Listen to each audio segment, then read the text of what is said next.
రాష్ట్రం మొత్తం మీద డ్రగ్స్ మాఫియా అయితే జరుగుతోంది. నకిలీ మందులు, ఫార్మాసిటికల్గా నకిలీ మెడిసిన్స్ ఏవైతే హార్ట్కి, బీపీకి, డయాబెటిక్స్కి, గుండెపోటుకి ప్రతి ఒక్క దానికి నకిలీ మందులు చలామణి అవుతున్నాయి.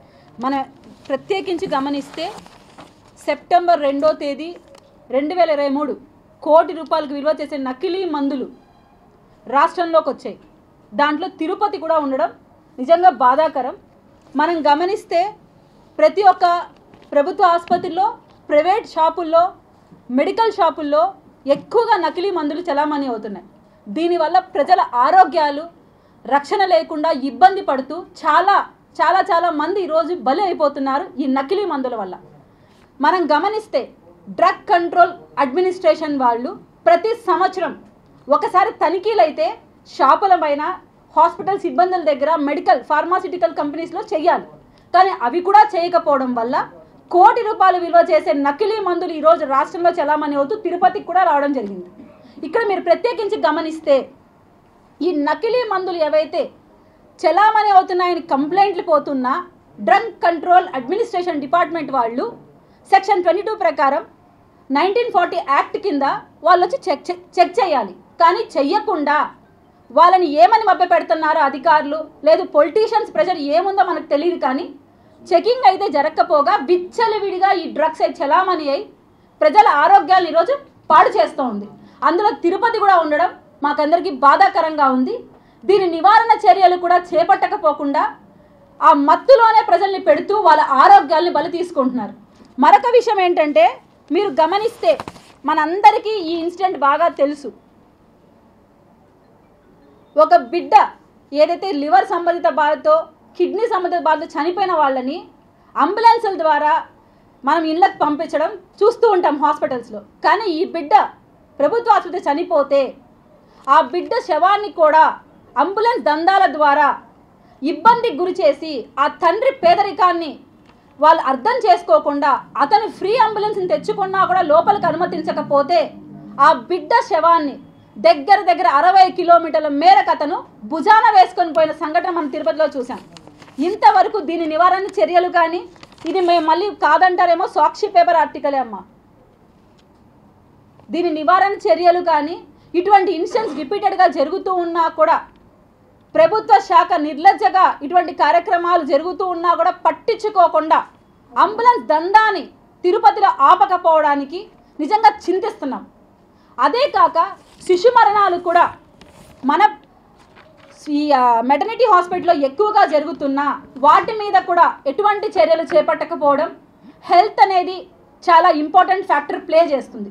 రాష్ట్రం మొత్తం మీద ఇలాంటి కల్తీ మందు, నకిలీ మందులు విచ్చలవిడిగా చలామణి అయితే ప్రజల ఆరోగ్యాలు ఏమవుతాయి? మేము ఎన్డీఏ కూటమి నుంచి బలపరిచిన అభ్యర్థుల ద్వారా మీకు తెలియజేస్తున్నది ఏంటంటే, ఇటువంటి మాఫియాని అడ్డుపెట్టడం కోసం దీని వెనకున్న పొలిటీషియన్స్ ఎవరు, ఈ అధికారులను ప్లెరోపరుస్తున్నది ఎవరు, వాళ్ళని భయపడుతున్నది ఎవరో ఖచ్చితంగా మేము మా ప్రభుత్వంలో నిగ్గు తేలుస్తాం. అలాగే మా ప్రభుత్వం అధికారంలోకి రాగానే దీనిపైన కొరడా విధిస్తాం. ముఖ్యంగా మీరు గమనిస్తే దీని నివారణ చర్యలు చేపట్టి ప్రజల ఆరోగ్యాల భద్రత కోసం మేము ఖచ్చితంగా కాన్సన్ట్రేట్ చేయడానికి సిద్ధంగా ఉన్నాం. ప్రజలకి యావత్ రాష్ట్రం మరియు తిరుపతిలో మేము తెలియజేసేది ఏంటంటే, నకిలీ మందుల వల్ల మీ ఆరోగ్యాలని కోల్పోతూ ఏవైతే కీలకంగా మనం చూస్తే డయాబెటిక్స్ ఎక్కువ మంది పెద్దవాళ్ళు సఫర్ అవుతూ ఉంటారు, హార్ట్ కంప్లైంట్ సఫర్ అవుతూ ఉంటారు, బ్లడ్ ప్రెషర్ సఫర్ అవుతూ ఉంటారు. వీటినే టార్గెట్ చేసుకుంటూ నకిలీ మందులు చలామవుతున్నాయి. నియర్లీ కోటి రూపాయలు విలువ చేసే మందులు వచ్చున్నాయి. సో మా ఎన్డీఏ కూటమి అభ్యర్థులు బలపరిస్తే మీకు ఈ నకిలీ మందుల నుంచి మేము శాశ్వతంగా పరిష్కారం కల్పించి మీ బిడ్డల, మీ భవిష్యత్తుకు మేము ఖచ్చితంగా హామీగా ఉంటామని తెలియజేస్తున్నాం. ఇటువంటి బిడ్డలని మీరు గమనించండి. ఒక బిడ్డని కోల్పోవడమే కష్టమైతే ఆ బిడ్డని భుజాన వేసుకుపోయిన తల్లిదండ్రుల ఆవేదన గమనించండి. నేను కూడా ఒక ప్రత్యక్ష సాక్షిని.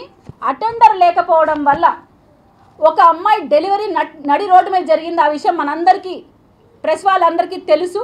ఆ ఇష్యూ మన మెటర్నిటీ హాస్పిటల్ దగ్గరే జరిగింది. ఎందుకమ్మా ఆమెని లోపల అడ్మిట్ చేయలేదంటే ఆమెకు అటెండర్ లేదు, ఆమె మానసిక పరిస్థితి బాగలేదు అని చెప్తున్నారు.